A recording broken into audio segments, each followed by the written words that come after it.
nós não podemos deixar de lembrar que a palavra é de Deus, né? E nós somos somente instrumentos do Senhor. Abra uma Bíblia no livro de Mateus, capítulo de número 21, e o versículo de número 7. Desde já eu quero agradecer ao Senhor Deus Todo-Poderoso por nos conceder essa riquíssima oportunidade de podermos estar aqui mais uma vez para ser o porta-voz do Senhor. E também pela pessoa do pastor Fábio, pela confiança que ele tem depositado em nós. Somos tão pequenos, né? Somos iniciantes do Evangelho, mas creio que o pastor é direcionado pelo Espírito Santo. Amém, meus irmãos?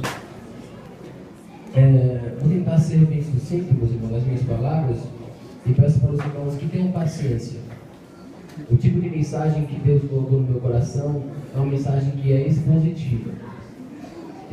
Mas eu creio que Deus ele tem uma palavra para nós nesta noite. Amém? Mateus capítulo 21, e o versículo de número 7 assim diz: Trouxeram a jumenta e o jumentinho, e sobre eles puseram as suas vestes, e fizeram-no assentar em cima. E muitíssima gente estendia as suas vestes pelo caminho, e outros cortavam ramos de árvore. João vai dizer que são ramos de palmeiras, e os espalhavam pelo caminho. E a multidão que ia adiante e a que seguia clamava, dizendo: Hosana ao filho de Davi. Bendito o que vem em nome do Senhor. Hosana nas alturas. Amém? Como eu gosto assim, aleluia. Meus irmãos, o texto que nós lemos está descrito nos 4 evangelhos. Mas o propósito nós escolhemos o livro de Mateus é porque Mateus, ele, como nós discutimos na quarta-feira lá no meu lar, na minha casa, com os irmãos, é que Mateus ele direcionou o seu evangelho para o seu próprio povo, os judeus. E nós vamos perceber que Mateus ele vai descrever Jesus como o Messias, o Rei. Então Mateus ele vai sempre usar o termo o Reino dos Céus, o Reino de Deus. É tão verdade isso que nós vamos encontrar no próprio livro de Mateus, aquele texto tão famoso, né? Buscar primeiramente o Reino de Deus e a sua justiça.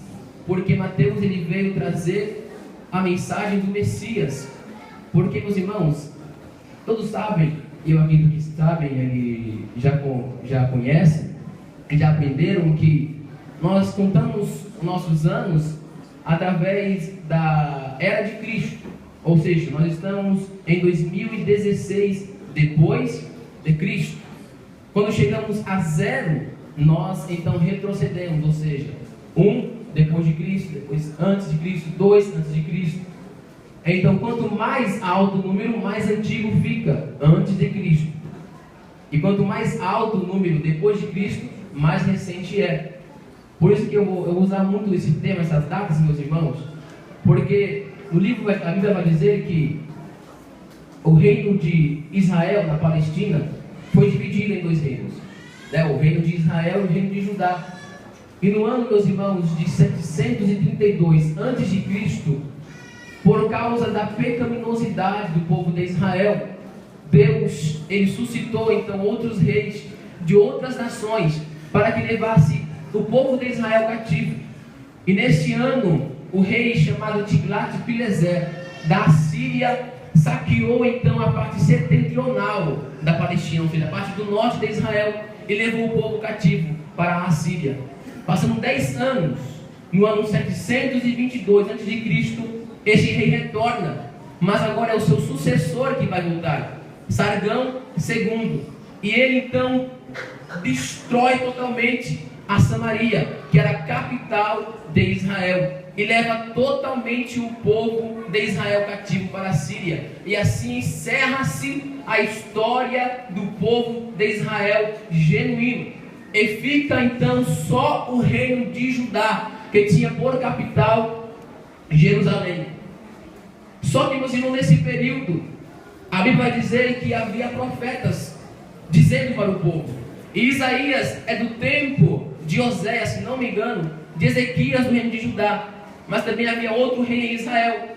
E Isaías sempre então exortava o povo. E vai estar escrito no seu livro, no capítulo número 9, versículo 7. Porque um menino nos nasceu, um filho se nos deu, e o principado está sobre os seus ombros. E o seu nome será Maravilhoso Conselheiro, Deus Forte, Pai da Eternidade e Príncipe da Paz. Do aumento deste principado e da paz não haverá fim sobre o trono de Davi e no seu reino, para o firmar e o fortificar em juízo e em justiça. Sabe o que Isaías estava querendo dizer para aquele povo de Israel? Vocês vão ser levados cativos, mas vai chegar um tempo que vai vir um rei diferente. Vai chegar um tempo que vai vir um rei que vai reinar com justiça e com juízo. Aí ele vai dizer novamente no seu livro 40, capítulo 40, versículo 5. E a glória, percebam essa palavra, e a glória do Senhor se manifestará, e toda a carne juntamente verá que foi a boca do Senhor que disse isso. Contemporâneo de Isaías vai entrar outro profeta chamado Miqueias. Ele vai dizer também no seu livro, capítulo número 5, versículo 2: E tu, Belém Efrata, de ti me sairá o que será Senhor em Israel. O povo foi levado cativo, mas com a esperança que eles ainda teriam um rei que reinaria com justiça e com juízo. Passa-se os anos, meus irmãos, e no ano 605 a.C., o rei Nabopolassar, o pai de Nabucodonosor, vai então ajudar e leva algumas pessoas cativos para a Babilônia. Ele retorna também no ano 597 a.C., agora sobre o seu filho Nabucodonosor, que todos nós conhecemos, e volta novamente, leva cativo outro povo. E nesse período quem está profetizando é Jeremias. Aí depois retorna, meus irmãos, no ano 587 a.C., Nabucodonosor vem em Jerusalém, destrói a cidade de Deus, arruina toda a cidade. O templo que Salomão tinha construído foi levado abaixo, e o reino de Judá caiu em colapso. E foi uma vergonha tremenda que Jeremias, diz alguns historiadores que Jeremias, ele se assenta na calçada, diante daquela ruim destruição, ele lamenta. Por isso que ele vai dizer Lamentações de Jeremias, por causa da destruição de Jerusalém. Mas também, meus irmãos, Jeremias ele profetiza. Também Jeremias ele diz as suas palavras, 23 Jeremias, versículos 5 e 6: Eis que vem dias, diz o Senhor, em que levantarei a Davi um renovo justo, sendo rei, reinará e prosperará, e praticará o seu juízo e a justiça na terra. Nos seus dias Judá será salvo, e Israel habitará seguro, e este será o nome com quem o nomearão: o Senhor, justiça nossa. Eu estava conversando com os meus irmãos um dia sobre o que é renovo. E o Wesley já foi na minha casa, lá na casa da minha mãe, na Bahia. E minha mãe tem por costume criar uma horta no fundo do quintal. Ela sempre nunca largou os costumes da roça, e ela sempre criava uma horta. Teve um certo dia que eu estava na Bahia, em férias aqui de São Paulo, e tinha uma plantação na horta da minha mãe que tinha morrido, estava caída a flor, totalmente caída. Aí minha mãe percebeu que estava caída, ela arrancou, pegou sobre as plantas, e em vez de ela puxar para arrancar da raiz, ela pegou a faca, cortou o toco e jogou fora, e deixou o toco da árvore lá. Eu não entendi. Eu pensei que ela ia arrancar pela raiz, para não deixar que ela sujeira na raiz da terra, na terra, ou melhor dizendo. Aí depois eu perguntei para minha mãe: mãe, por que você não pegou pela raiz e retirou tudo? Ela: não, é porque quando deixa assim, pode nascer de novo, e ela vai dar fruto. Aí eu lembrei, aquele toco que ficou, meus irmãos, era um renovo. Sabe o que significa isso? O povo de Israel e Judá foi cortado, mas o toco ficou. O renovo ficou, e um dia vai levantar aquele renovo. Aleluia! O novo rei vai dar fruto, mas é um rei que vai reinar com justiça e com juízo. Quantos pensaram que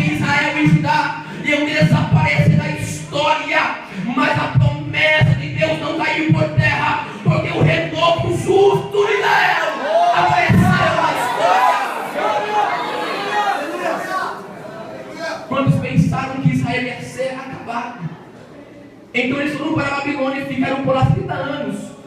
E no ano 539 a.C., Ciro então domina a Babilônia e rediz um edito para que o povo de Israel voltasse para a Palestina. Mas só que ainda assim eles não estariam libertos, porque eles seriam províncias da Medopérsia, de Ciro. Eles teriam que pagar tributos. Eles não estavam totalmente livres, mas eles voltaram para a Palestina. Mas a esperança ainda estava ardendo no coração dele. E Ezequiel profetiza no momento do cativeiro, e Daniel também. Daniel no seu livro vai dizer, 2,44 do seu livro: mas nos dias desses reis, Ciro, Nabucodonosor, o Deus do céu levantará um reino que não será jamais destruído, e esse reino não passará a outro povo. Esmiuçará e consumirá todos esses reinos, e será estabelecido para sempre. O povo retorna, lança as fundações da terra e começa a construir o templo novamente. E nesse período que profetiza Ageu, um velhinho que tinha visto ainda o templo de Salomão, diz alguns. E Ageu vai dizer assim: agora essa segunda casa será maior do que a primeira. Parte-se o templo, meus irmãos, e levanta um rei novo de 20 anos de idade, Alexandre Magno. Então domina todo o Oriente Médio e também domina a Palestina. Isto o seu reino, mas ele dura pouco, ele morre com 30 e poucos anos. E o seu reino é dividido sobre 4 generais de Alexandre Magno. E a parte da Palestina fica sob o comando de Seleucidas. Ou seja, eles ainda assim, o povo de Israel estava subjugado pelo reino da Grécia.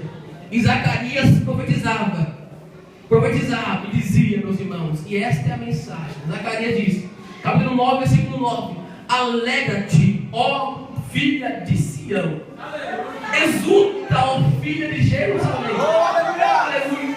Eis que o teu rei virá a ti, justo e salvador, pobre e montado sobre um jumento, sobre um asnio, filho de jumento. Percebam, meus irmãos, que mesmo que eles estavam sendo julgados por outros povos, os profetas nunca paravam de profetizar. Vai vir o rei, o renovo está vindo, o rei que vai reinar com justiça e com juízo vai vir. E no ano 167 a.C. vai levantar os Macabeus e vira um suposto reino independente. Mas não é assim que acontece, porque depois passa mais os anos e no ano 63 a.C., Pompeu da Roma domina a Palestina, meus irmãos, e institui o rei da Roma, um império grandíssimo, um império grande da Roma, e ele coloca Herodes para reinar. Aí nós entramos no período de Jesus Cristo, Herodes reinando na Palestina, e esse é o período de Jesus. Jesus então nasce, ele vem, aleluia, e prega o Evangelho. A Bíblia vai dizer no livro de Lucas, capítulo número 4, se não me engano, que o ministério de Jesus é para curar os cegos, os enfermos, curar os quebrantados de corações, pregar o ano aceitável do Senhor. Este era o ministério de Jesus. Jesus pregava, meus irmãos. E Jesus começava a trazer aquele povo a lembrança das profecias que eram ditas pelos profetas. Percebam que Isaías vai dizer que a glória de Deus irá ser manifesta. Ageu também vai dizer que a glória da segunda casa será maior do que a primeira. O povo pensava que o templo que foi reconstruído pelo período em que estava em Ageu profetizando, a glória seria uma glória de aparência, ouro e tesouros que haviam sobre aquela terra. Mas não. Sabe qual era a glória que aquele templo ele habitaria e teria? Era o próprio Jesus. Talvez vocês esqueceram Simeão, aquele profeta, ou melhor, o sacerdote que estava no templo lá de Lucas e João Batista. Ele falou: eu não morrerei antes que eu veja o prometido, o esperado das nações. Eu não vou morrer, eu não vou para ele, porque a promessa está sobre a minha vida. E foi esse homem que apresentou Jesus no templo. E ele viu a glória de Israel, que era o próprio Jesus. Aleluia. Glória a Deus. Passe os tempos. Passe 30 anos. Jesus pregando. Durante seus 33 anos, ou melhor, nos seus 3 anos e meio, é o seu ministério de cura, de milagres, de alimentação de multidão, de transformação de vida, de discipulado. Esse era o ministério de Jesus. Mas ele sabia que ele não veio para isso. Ele veio primeiro, meus irmãos. A sua missão primária é que ele sabia antes de nascer, é que ele viria para morrer por mim e por você. E passe as datas e os tempos. E quando ele chega, meus irmãos, perto da Páscoa, que era uma festa que acontecia em Jerusalém, em que se reunia aproximadamente, ou melhor, mais de 1 milhão de pessoas em Jerusalém. Em Jerusalém. Porque povos de Roma, povos da Grécia, povos da África, povos do Egito, eles vinham para Jerusalém comemorar a Páscoa, que era a saída do povo do Egito. E nessa semana a Páscoa seria realizada na sexta-feira. Então Jesus chega no domingo. E ele fala assim para os seus discípulos: olha, vão até certa aldeia próximo daqui, e vocês vão encontrar um jumentinho preso, e vocês pegam ele para mim. E se alguém perguntar para vocês, por que vocês estão pegando esse jumento, fala, o Senhor precisa dele. E assim fizeram esses 2 discípulos. Pegaram o jumentinho, levaram até Jesus, colocaram as vestes do jumento em Jesus Cristo, ou sobre o jumento, a veste dele colocar sobre o jumento, perdão. Então Jesus montou sobre o jumentinho. E tinha por costume, meus irmãos, nas nações, que quando o rei ele era proclamado, havia então uma procissão que levava ele para a cidade. Ou seja, colocava o rei em um cavalo, ou melhor, em uma cavalaria, em um carro de cavalo, e proclamava: este é o novo rei de Israel, este é o novo rei de Judá. E tocava-se as trombetas e falava: esse é o novo rei que está vindo. Então quando Jesus monta sobre um jumentinho, aleluia, percebam, quando Jesus monta sobre o jumentinho e vem em Jerusalém, a Jerusalém que foi destruída, a Jerusalém que foi arruinada, o povo que estava esperando há mais de 600 anos a promessa ser cumprida. Meus irmãos, é 600 anos, mas eles não esqueceram da promessa. Eles estavam esperando o Messias, que significa ungido, que do grego é Cristo. Eles estavam esperando o Messias, e quando eles viram aquele homem assentado sobre um jumento, eles perceberam que não era qualquer homem, não, é o Messias. É ele que está vindo. Eles pegavam os ramos de árvore de palmeira, que na Bíblia significa vitória. Eles lançavam sobre o caminho, e Jesus passava. Eles começavam então a clamar. Ana Adonai, Rosiana, Ana Adonai, Hatserihana, Beruha Babeshema Adonai. Sabe o que estavam falando? Osana nas alturas. Sabe o que tem Osana? Salva por favor. Salva por favor. Bendita o que vem em nome do Senhor. Meus irmãos, no predizendo Salmos de número 126 e nesse 118, versículo 26, falando: Senhor, nos salva. E tem a partícula de súplica que é Ana. É uma junção de roxo com Ana, de salva com por favor. Eles clamavam: Osana, estamos esperando há mais de 600 anos, nos salva o Messias esperado. É Ele, é o maravilhoso conselheiro, é o Pai da eternidade, é o príncipe da paz, é o Senhor, justiça nossa, que estávamos esperando. Nos salva, por favor.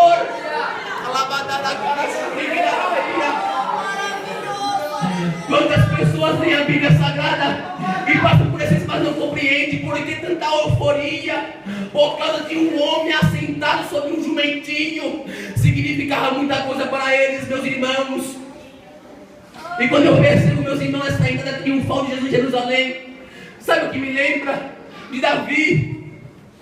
De Davi, quando ele vai buscar a Arca da Aliança. Ele vai levar em Jerusalém a Arca da Aliança. E a Arca ali simbolizava, sabe o que? A presença de Deus. Quando eles perderam, foi no nome de alguém e acabou, foi isso a glória de Israel. Então a Arca da Aliança simbolizava a glória de Israel.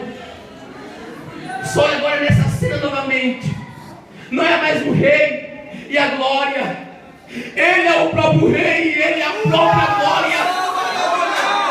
Ele era a glória, ele era o rei esperado. Porque está escrito no livro de João, capítulo 1, versículo 14: e o verbo se fez carne e habitou entre nós, e vimos a sua glória, como a glória do Filho unigênito do Pai. A glória de Israel tinha retornado para a cidade. Deus tinha voltado para Jerusalém novamente. Era a glória de Deus chegando em Jerusalém. Eles estavam todos eufóricos.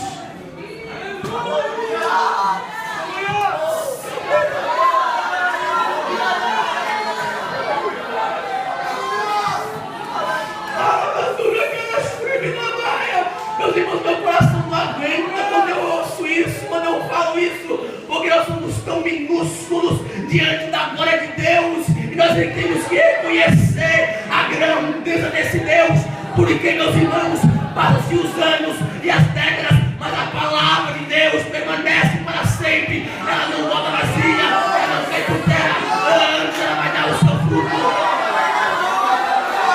antes ela vai fazer o que lhe apraz. É a palavra de Deus, é a promessa de Deus.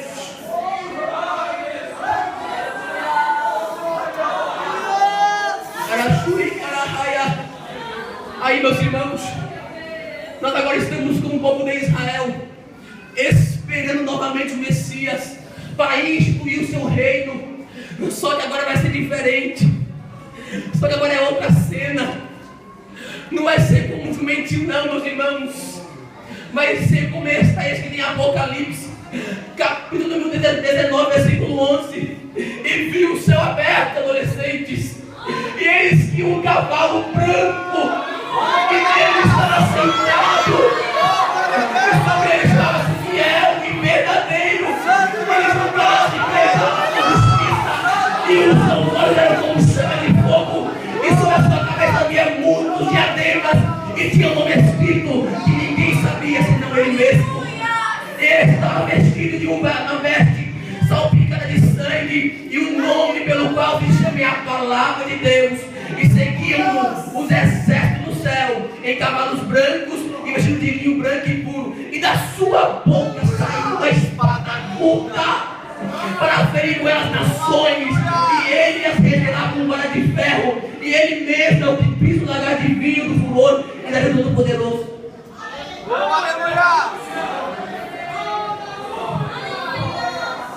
E no seu manto e na sua coxa está escrito: Ele é o Rei.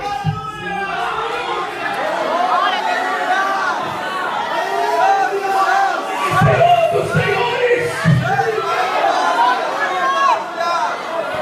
Estamos esperando o Rei dos reis, o Senhor dos senhores. Estamos esperando o Messias novamente. Só não é diferente, meus irmãos, é diferente. Ele não vai ser mais julgado por homem, mas sim por anjos. É outra vida, em glória e poder. E quando chegarmos no céu, vai ser dito: levantai, ó porta, as vossas cabeças. Levantai.